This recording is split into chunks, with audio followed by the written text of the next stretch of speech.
Mesdames et messieurs, bonsoir. Dans ce journal, nous allons parler de la tuberculose, une maladie qui touche des milliers de personnes chaque année dans le monde.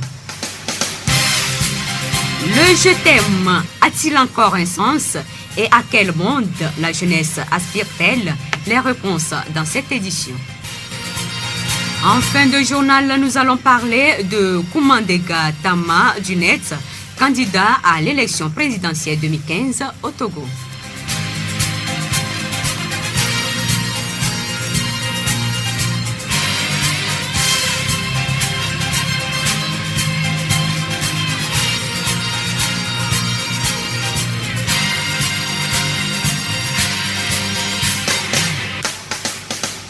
Radio Horizon à Thiéviers sur 101.1.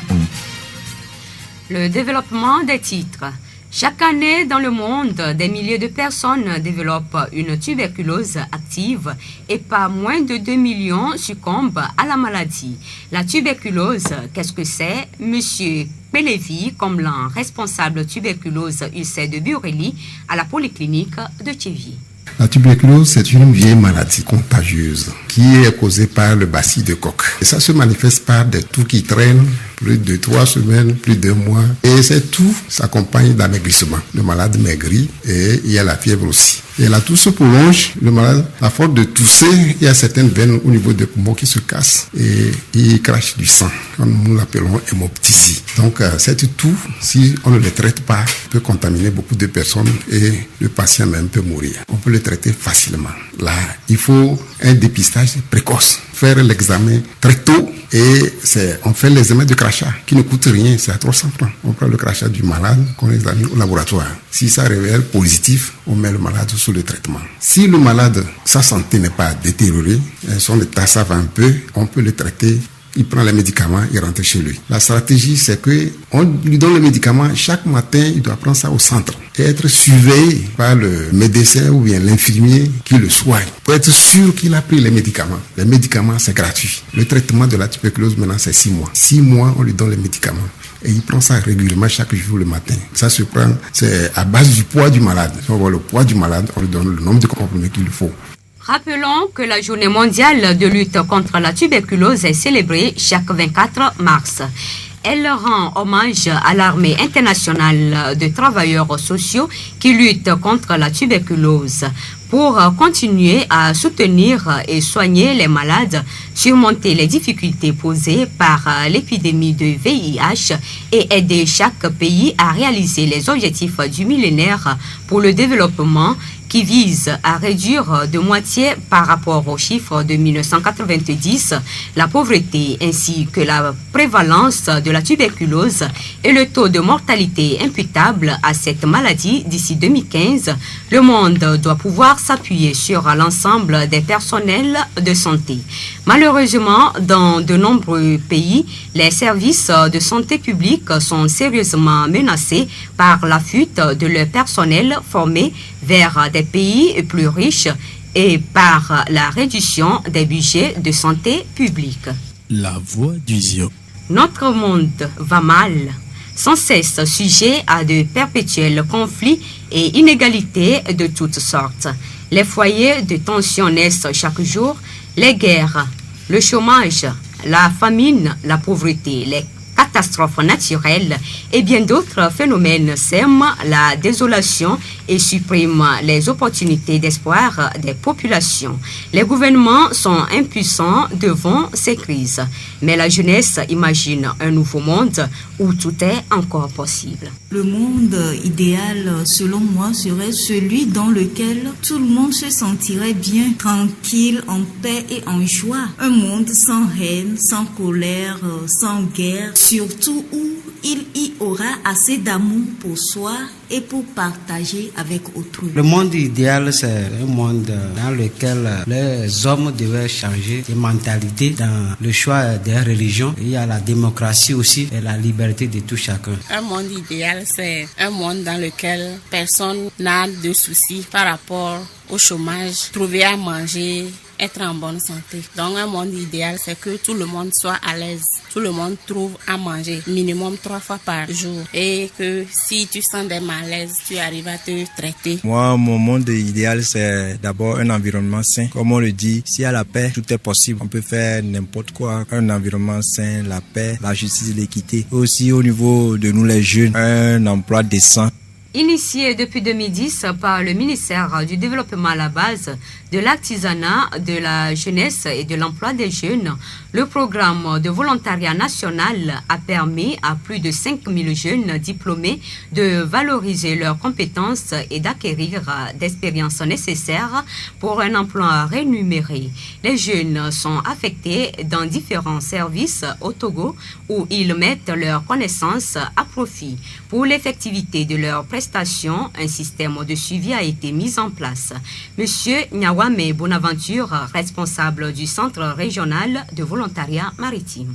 C'est pour voir réellement si la mission qu'on a assignée aux volontaires est exercée à bon escient sur le terrain. Puisque quand le volontaire va dans une structure, on lui donne un cahier de charge qu'il doit respecter. Et avant que le volontaire n'aille dans une structure, nous faisons d'abord ce qu'on appelle une évaluation de la structure pour voir si cette structure est effectivement à même de recevoir un volontaire et de tel profil. Donc nous donnons notre accord de principe et la coordination, nous envoie le volontaire. Maintenant, on voit si le volontaire doit avoir un superviseur, quelqu'un qui peut le coacher. Les gens croient que le volontaire doit venir seulement pour donner vie. Il faudrait quand même que quelqu'un inculque aussi le volontaire sur certaines notions. Donc le suivi nous permet de voir si le volontaire fait réellement ce qu'on lui demande de faire. Le volontaire, vous le savez, il doit respecter certaines valeurs. Le volontaire doit être ponctuel. Le volontaire doit être régulier. Le volontaire doit être humble. Le volontaire doit créer une certaine symbiose. Il doit bien collaborer avec les gens et être surtout animé par un esprit d'apprendre. Maintenant, lorsqu'il n'y a pas d'activité, est-ce que tu as osé? Est-ce que tu as créé? Nous essayons d'évaluer tout ça là pour voir comment est-ce que le volontaire mène sa vie. Maintenant, au niveau du responsable, c'est le responsable qui nous dira effectivement que le volontaire est irrégulier, le volontaire n'est pas ponctuel, le volontaire n'est pas assidu. Auprès du volontaire, nous demandons si réellement il est occupé. Le volontaire ne sait même pas quoi faire, il n'y a même pas un outil, tout ça là, nous on n'accepte pas. On va essayer de voir si réellement il y a quelqu'un qui coach ce volontaire-là dans un domaine spécifique. On le corrige pour qu'il soit compétent. C'est ça le fondement du suivi. Nous remercions M. Nyawame Bonaventure, responsable du Centre régional de volontariat maritime. La voix du Zion. Mot sacré qui a donné un sens à la vie, l'amour a de nos jours perdu son réel sens. Partout, même dans la rue et les bistrots, l'expression « je t'aime » est bien prononcée. Sylvain Amédivlo, animateur culturel à Radio Horizon.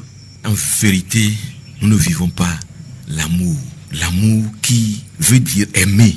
Ce mot amour est un sentiment profond des êtres humains envers leur prochain, un geste qui vient du cœur. L'amour a ses qualités et ses vertus qui, bien entretenues, peut faire revivre un désespéré. Mais de nos jours, l'amour est devenu un mot vain qui a perdu son sens réel. Nous lui avons donné une attribution si inférieure et vide que l'amour est dépourvu de toutes ses qualités vertueuses. Si nous disons que Dieu est amour, donc l'amour est grand, vertueux et gigantesque. L'amour est devenu comme du bonbon sur les lèvres des gens sans se soucier de sa grandeur et de sa sentimentalité. L'amour a perdu sa vraie signification et nous devons revenir pour prendre conscience et lui rattribuer sa vraie valeur. Écoutons les avis de quelques personnes que nous avons rencontrées à Tchévier.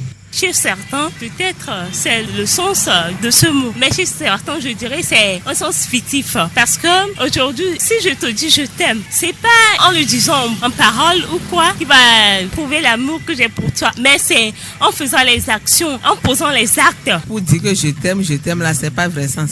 On peut dire ça devient comme récitation pour démontrer l'amour. Et il y en a plein.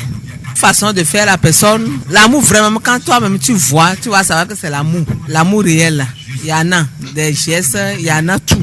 Que tu peux comprendre que c'est le vrai amour. S'il n'y a rien même, tu peux savoir que dans 7 foyers, il y a amour, mais il n'y a pas l'argent. Mais il y a des foyers qu'il y a l'argent, mais amour n'existe pas là-bas. Aimer quelqu'un, ça dépend de ce que tu ressens pour la personne avant de le dire. De nos jours, l'amour existe, mais dans plusieurs contextes. Je t'aime que nous disons aujourd'hui sur la route, vous pouvez voir des jeunes garçons, bien des jeunes filles qui se racontent juste parce qu'il y a quelque chose qui te plaît sur la personne, bien le comportement, ou bien tu désires quelque chose de la personne. C'est pour cela qu'on dit je t'aime. Mais après avoir vu ou bien après avoir découvert ce qu'on veut, on oublie le mot qu'on avait prononcé, je t'aime. Je t'aime là. Moi, à mon avis, ce n'est pas du fond de leur cœur. J'ai dit ça d'avance que je t'aime que les gens disent maintenant, c'est quelque chose de frappe. Parce que tu as trouvé la dame ou bien tu as trouvé le tonton et tu vas lui dire que je t'aime. Radio Horizon à Thiéviers sur 101.1. Dans le cadre d'une mission d'évaluation du processus électoral togolais, le chef de l'État ghanéen, John Dramani Mahama, président de la Commission économique des États de l'Afrique de l'Ouest CEDEAO, a effectué une visite mardi à Lomé. Selon le communiqué publié à l'issue de ce déplacement, le président en exercice de la CEDEAO a pris bonne note du déroulement du processus électoral en cours et a formulé le vif souhait que les efforts déployés puissent être poursuivis pour la tenue du scrutin présidentiel dans un climat apaisé et dans la transparence afin de permettre au peuple togolais de poursuivre son développement économique et social dans un esprit de cohésion et de concorde nationale. Au cours de sa visite, M. Dramani Mahama a noté les préoccupations formulées par certains candidats et qui ont trait notamment aux listes électorales et aux bulletins de vote. Il a demandé à la classe politique d'apporter tout son concours dans un esprit républicain pour le succès de la prochaine élection présidentielle. À l'issue de ces différents entretiens avec l'ensemble des parties prenantes et dans le souci de décrisper l'atmosphère à la veille de la campagne électorale, le président en exercice de la CEDEAO a proposé un report de 10 jours de l'élection présidentielle initialement fixée au 15 avril 2015. Cette décision revient aux autorités togolaises. Radio Horizon à Thiéviers sur 101.1. Après Fort et Sozimnania Singbe mardi et Jean-Pierre Fabre mercredi, nous parlons ce jeudi 26 mars 2015 de Koumandega Tama, du nouvel engagement togolais net, candidat à l'élection présidentielle de 2015 au Togo, Edim Agbetosu. Né le 2 février 1975 à Siou, au nord du Togo, d'un père docteur en agronomie d'origine et d'une mère institutrice, Koumandega Tama a été élevé par ses grands-parents. Après ses études primaires entre Pia et Siou, il poursuit le cours secondaire au collège Chaminade à Kara, au collège protestant de Lomé et obtient son baccalauréat scientifique en 1995. Il abandonne l'université l'année suivante pour travailler 2 ans durant comme contremaître dans une ferme avant de se réinscrire à l'université de Lomé où il obtient une licence en sociologie de la communication. En 1999, il intègre l'école spéciale militaire de Saint-Cyr, d'où il sort 3 années plus tard, nanti du diplôme de l'école ainsi que d'une maîtrise en droit international humanitaire. Il finit sa formation par une spécialisation en l'école d'application de l'arme blindée et cavalerie de Saumur. Que pouvons-nous savoir de sa carrière? Oui, effectivement, Blessine, la première affectation de Jerry Tama a été sous le groupement blindé à Lomé en 2003. Puis en 2004, il participe au contingent togolais de l'ONUSI en Côte d'Ivoire. À son retour au Togo 2 ans plus tard, il est affecté à l'école de formation des officiers de force armée togolaise et FOFAT à Pia en tant qu'instructeur. En 2008, il demande sa mise en disponibilité de l'armée et suit une formation en communication par correspondance. Il crée la même année une agence de communication. En 2010, il crée une société privée de surveillance et de gardiennage et publie un recueil de nouvelles dans la maison d'édition qu'il vient de lancer. En septembre 2011, il quitte définitivement l'armée en demandant sa démission. Le 28 avril 2012, Jerry Tama crée le parti Le Nouvel Engagement Togolais, dont il est élu président. Selon son manifeste, ce parti veut incarner une nouvelle dynamique dans le paysage politique togolais. Ses premiers pas en politique. Les premiers pas de Jerry Tama en politique remontent en 1993, quand il s'engage dans l'un des tout premiers partis de l'opposition. Il vient d'avoir 18 ans et l'Union des libéraux indépendants de Jacques Amouzou le séduit. Mais une année plus tard, il abandonne ce parti plutôt effacé pour rentrer dans l'UTD de Edem Kodjo. Nous savons aussi, Edem, que Jerry Tama est un blogueur influent. Effectivement, Jerry Tama fait partie de la génération des tout premiers blogueurs togolais. Son blog Terre Togolaise, au départ concentré sur son vécu pendant qu'il était encore dans l'armée, va se muer progressivement en un outil de communication pour le leader d'opinion qu'il devient progressivement. Ses articles sont repris d'abord dans la presse, puis il est invité sur les plateaux télé et radio pour analyser et donner son point de vue sur l'actualité internationale. Dès 2011, Jerry transforme son blog en plateforme politique et n'hésite plus à prendre des positions très fortes qui transcendent les frontières nationales. Il publie une lettre ouverte adressée à Maître Joseph Kofigo, président de la délégation électorale de l'Union africaine, qui prenait une position très partisane pour la victoire de Gbagbo. Une autre lettre ouverte adressée à Jean-Pierre Fabre, le président de l'Alliance nationale pour le changement ANC, parti d'opposition, marque davantage son engagement citoyen. Son statut de blogueur est reconnu par la classe politique qui l'invite à des forums nationaux, notamment celui organisé par le ministère de l'administration territoriale pour apporter des modifications à la loi sur les manifestations publiques. Jerry soutient encore aujourd'hui qu'il est entré en politique grâce au blog qui lui a permis d'avoir plus confiance en soi et de réaliser qu'il pouvait être une voix. Jerry milite avant de s'engager en politique dans plusieurs associations caritatives, avant de créer la sienne propre, Action et Territoire. Cette association se spécialise surtout dans les formations antiques, en citoyenneté et dans l'entraide, et quelques réalisations à l'endroit des populations défavorisées, comme la création d'un centre multimédia à Sioux. En décembre 2011, Jerry se retrouve avec des amis pour lancer l'idée d'un nouveau parti politique.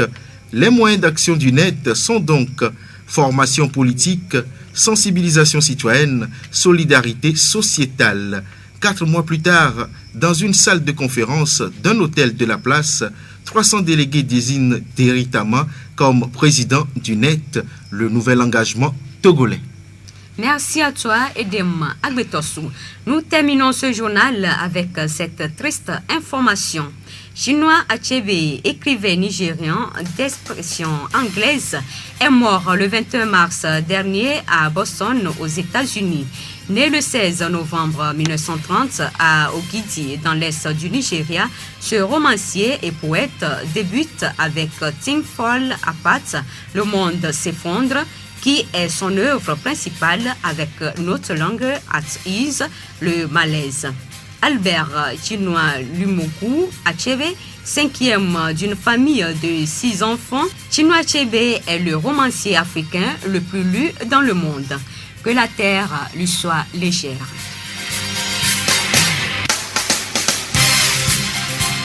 Un cœur fier peut survivre à un échec général parce qu'un tel échec ne blesse pas son orgueil. C'est plus difficile et plus amer quand un homme échoue tout seul. Avec cette citation de Chinua Achebe, nous refermons ce journal.